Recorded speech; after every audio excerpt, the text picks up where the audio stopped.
Eu moro em uma província onde há uma casa com telhas azuis e janelas deterioradas. Ela já pertenceu a uma família de artesãos monoraco, conhecidos por serem marionetistas famosos por seus bonecos realistas. No entanto, com o advento do cinema, sua popularidade diminuiu, e seus filhos, para chegar ao fim do mês, começaram a deixar lentamente o negócio da família em busca de outras oportunidades. Eventualmente, a casa foi abandonada ao longo dos anos. As autoridades locais fizeram promessas de demolir o lugar, mas cada vez que as gruas e os trabalhadores estavam prestes a fazer algo, eles se dispersavam silenciosamente antes que qualquer coisa fosse realizada. Como moradores da área, a maioria de nós sabia melhor do que perguntar o que aconteceu com as demolições. Esperávamos que um dia alguém cumprisse sua palavra, e embora muitos tenham tentado, eu nunca esperava me envolver. Mas lá estava eu, membro do Comitê de Zoneamento da Câmara de Comércio, trabalhando ao lado do meu colega para determinar como expandir o distrito comercial próximo. Meu colega, Yamamoto Daichi, era um homem com 2 sobrenomes, o que era problemático, pois o costume dita que é difícil se dirigir adequadamente a um homem com 2 sobrenomes. Normalmente, nos referimos a conhecidos pelos sobrenomes e a familiares e amigos íntimos pelo nome dado. Isso tornava bastante confuso me dirigir ao meu colega e amigo como Yamamoto ou Daichi, dando a impressão de que nosso departamento não era unido, o que é importante em nossa província, pois acreditávamos que trabalhadores respeitosos das tradições significavam um sistema eficiente. Foi por isso que atraímos a atenção dos idosos locais que estavam reunidos ao redor da fita de zoneamento. Usamos máscaras ao redor da propriedade que descobrimos danificada ao redor do perímetro. "Cheira como se tivessem queimado o poste de madeira", reclamou o velho. "Eles nem sabem sobre o incêndio em 83? Perguntou uma mulher do grupo. "Não, parece que o nome daquele homem é Daichi", respondeu outra voz. O consenso veio", sussurrei para o meu amigo. "E é por isso que você nunca alcançará um grande cargo aqui", ele riu. "Minha mãe achou inteligente me dar 2 sobrenomes para que eu sempre fosse chamado pelo meu, mas ela nunca esperava que isso se tornasse um problema, já que não morávamos por aqui." Ele se levantou e se aproximou do homem mais velho. "Parece que o senhor está bem informado sobre os eventos que aconteceram nesta propriedade. Poderia explicar o que aconteceu em 83? O velho umedeceu os lábios secos.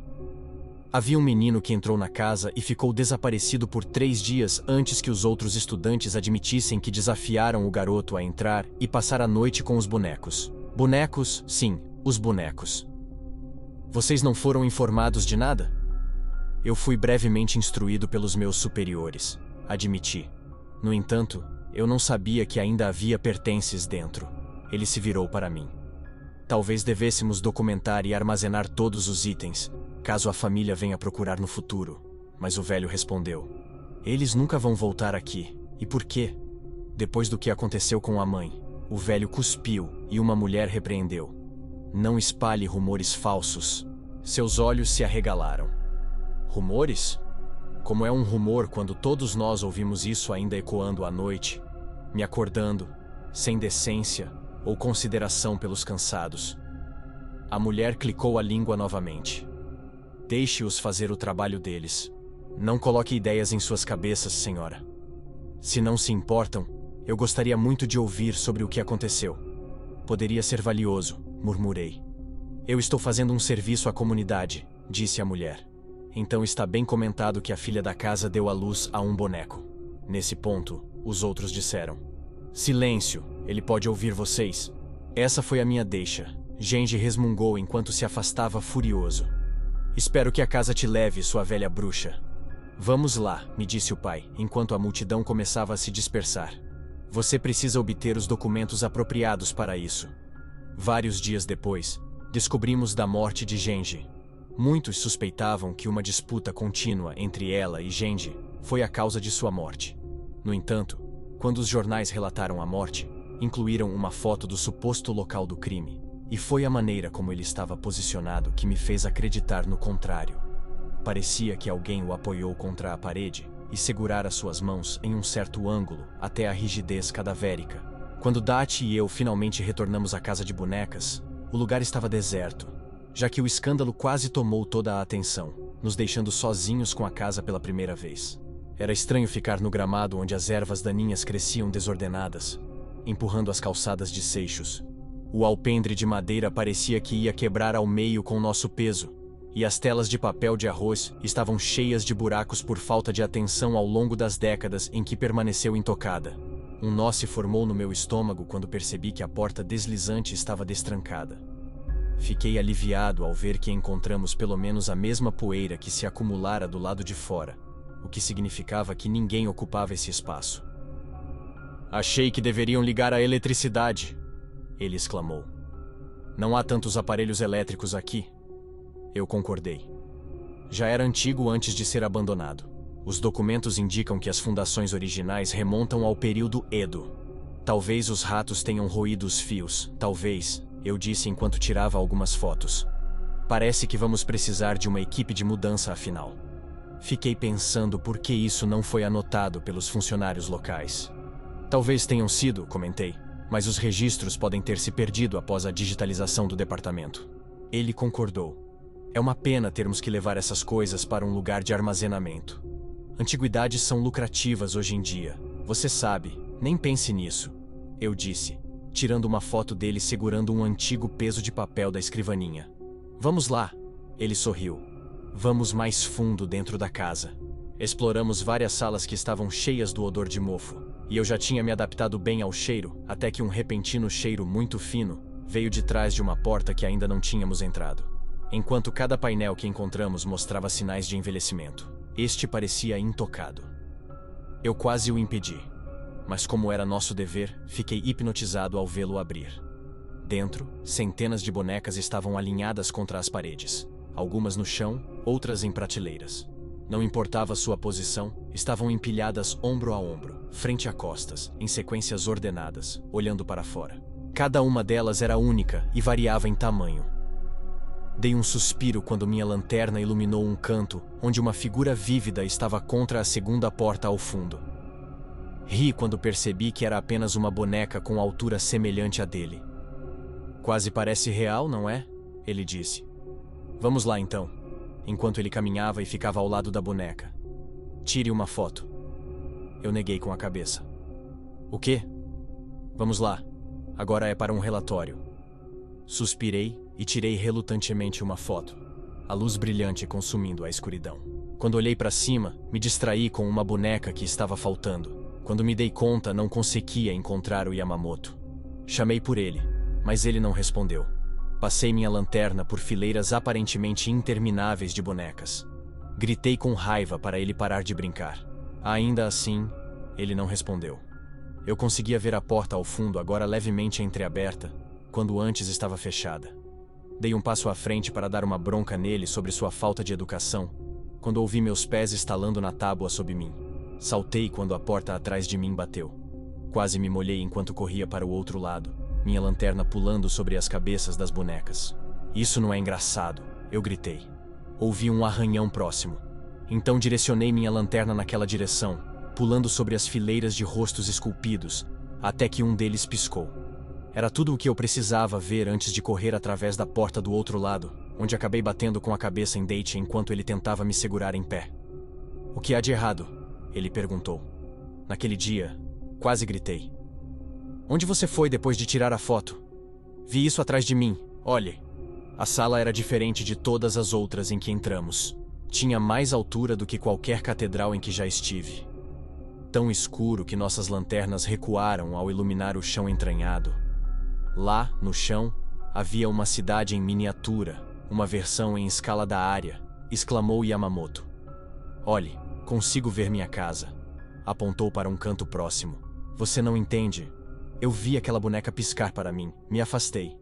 Isso é comum com bonecas. Acredito que minha irmã tinha uma assim. Elas podiam fingir dormir se você as deitasse.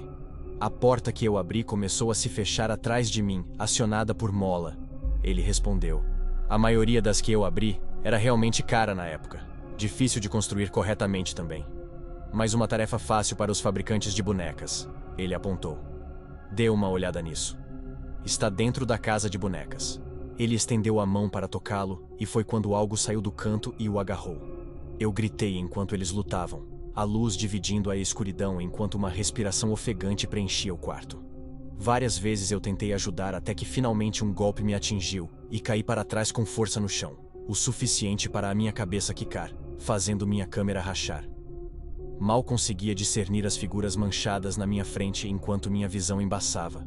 Mas pela lanterna no chão, eu podia distinguir uma figura encurvada, branca como porcelana, com braços longos e pernas encurvadas. Ela o levantou pelo corpo e o bateu várias vezes no chão antes de arrastá-lo para longe, para o fundo do quarto, de volta para a escuridão. Eu gritei e tentei correr, mas a porta estava selada. Não importa o quanto eu lutasse, não conseguia abri-la. Bati na estrutura sem sucesso, chorando enquanto ouvia os rosnados e o som de ossos sendo triturados atrás de mim. Então parou e o quarto ficou em silêncio. Naquele dia, gritei com medo de olhar, eventualmente me forçando a encarar o quarto aparentemente vazio.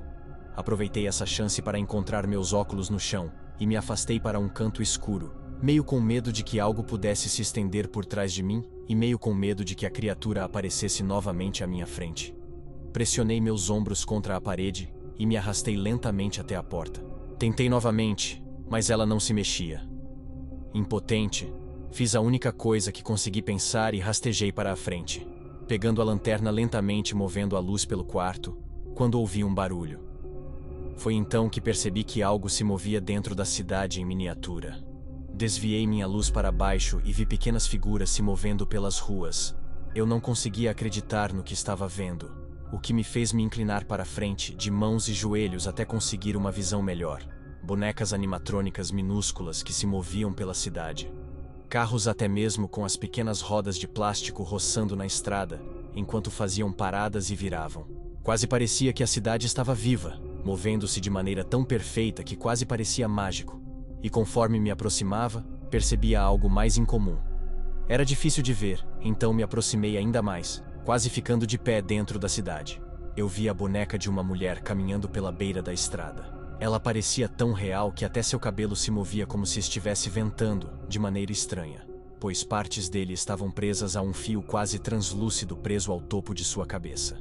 Fui ainda mais perto e toquei. A boneca quase tropeçou, mas eu não me importei, seguindo o fio com o dedo e direcionando a luz para o teto. Lá estavam figuras mascaradas, vestidas pelas sombras, olhando para baixo para mim. Elas pontilhavam o parapeito superior como corujas em um celeiro. Meus joelhos fraquejaram enquanto eu recuava, batendo com força em um canto, pegando meu telefone e discando para a polícia, aliviado ao ouvir que um operador atendeu, começando imediatamente a gritar por ajuda. Eu disse a eles que estava em uma casa de bonecas e que havia pessoas dentro e que eles mataram meu amigo. O policial na linha continuava me tranquilizando, dizendo que estavam enviando ajuda imediatamente. Sim, é isso mesmo, gritei para as figuras mascaradas acima de mim. Eles estão vindo te pegar, então fiquem longe de mim. Mas eles ainda me observavam em silêncio enquanto eu falava, nunca me interrompendo. Foi quando que eu vi uma pilha de ônibus e carros no chão, um veículo da polícia se erguendo e rolando sob a maquete. Ele passou por todos os sinais vermelhos, e as bonecas na cidade em miniatura viraram a cabeça quando ele passou. Então, como se uma cortina estivesse ligeiramente aberta, uma janela apareceu à esquerda da sala, e percebi que agora estávamos olhando para a mesma rua que estava sendo mostrada na maquete. Havia até mesmo um veículo policial da vida real se aproximando. Eu vi as luzes vermelhas e azuis perfurando o céu enquanto a sirene ecoava ao longe. Eu ainda estava sorrindo quando me virei para ver meu resgate, mas parei de sorrir quando vi que a criatura tinha reaparecido e estava de pé do outro lado da sala. Estendeu um braço magro e comprido ao redor da cidade e, com o dedo, empurrou o brinquedo policial na maquete para longe, à medida que se aproximava da casa de bonecas, usando sua unha ressecada para guiar o carro pela rua até rolar para fora da maquete e cair no chão atrás de mim. Eu pude ouvir as sirenes da polícia desaparecendo, o som cada vez mais longe. A criatura recuou lentamente para a escuridão, e a porta se abriu. Tropecei para fora da sala e de volta para o corredor com as bonecas. Caí várias vezes enquanto corria, a porta se fechando atrás de mim a cada limiar, até me encontrar de volta no gramado lá fora. Tentaram queimá-la depois que o garoto desapareceu. Saltei com a voz atrás de mim. Era um morador da cidade. Ele estava encostado na cerca de madeira. Mas tudo o que fez foi piorar as coisas, se me perguntar. É melhor deixar isso para lá agora. Fui para a delegacia e, depois de fazer inúmeros relatórios para a polícia e meus superiores, eles foram ignorados, e eu fui considerado sobrecarregado no momento em que entrei pelas portas na segunda-feira. Agora, eu só respondia por Yamamoto.